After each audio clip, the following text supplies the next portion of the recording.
Most of us start at the story we want to tell. We start at the sweet spot. And we've got to take the next level up, and that's what we call the content tilt. We have to tell a different story. We have to figure out how do we tell a different story that has little to no competition in our content niche, that we actually have the chance to break through all that clutter.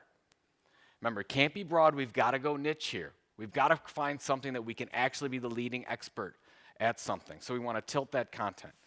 Now, I want to stop at audience outcome for a second, because I'm sure a lot of you have editorial calendars. Here's a little quick tip.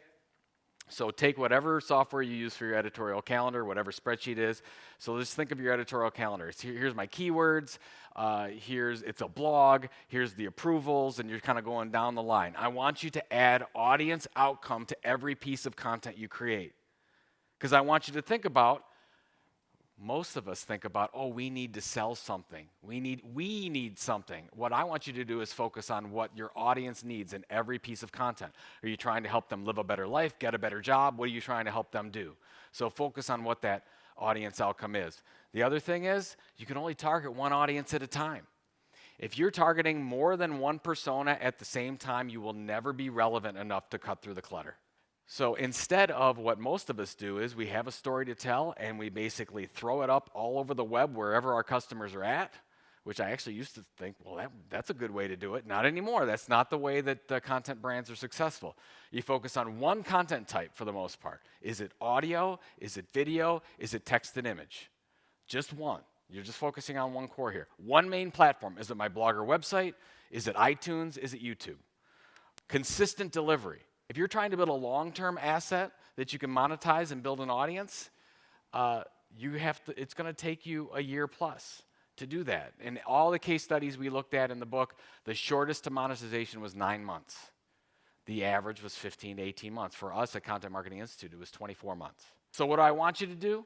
I want you to absolutely leverage social media where it makes sense for you, depending on what your goal is. But I want you to focus on subscribers, specifically email subscribers. You have a YouTube page and you just uploaded some videos, you're feeling pretty good about it, you get somebody to subscribe to your YouTube page. You're feeling good because you're thinking, well, the next time somebody goes into YouTube, they're going to see my update, right? Maybe not. Well, why maybe not? Because YouTube's looking at their algorithm saying, yeah, I know that person just subscribed to that B2B manufacturer's site and that content, and they should see it. But YouTube says, you know what gets better engagement? Jimmy Fallon gets better engagement. Jimmy Kimmel, Ellen gets better engagement. That's what we're going to show them. That's going to make more sense. To start us off, how would you explain what is a content brand?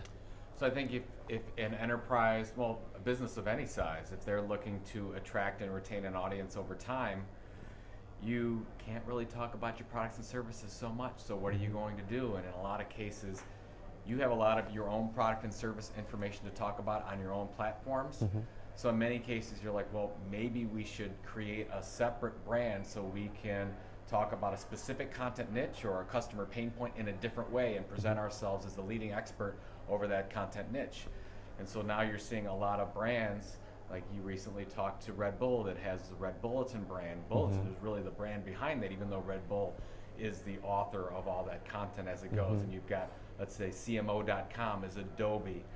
The Furrow magazine is John Deere behind that. So this is something that's been done for hundreds of years, but now since there's no technology barriers to entry anymore and you can communicate directly with your audience, a lot of those resources are being put to, hey, maybe we need to think and act like a media company, and in doing that, they're starting to create a separate content brand, which means that you're really sort of separating the church and state between what we sell and what we stand for in our content, and I think it's really starting to take off with companies that want to build an audience and then create a relationship with that audience that knows, likes, and trusts them. And ultimately, if they know, like, and trust you, they're more willing to buy from you in the end.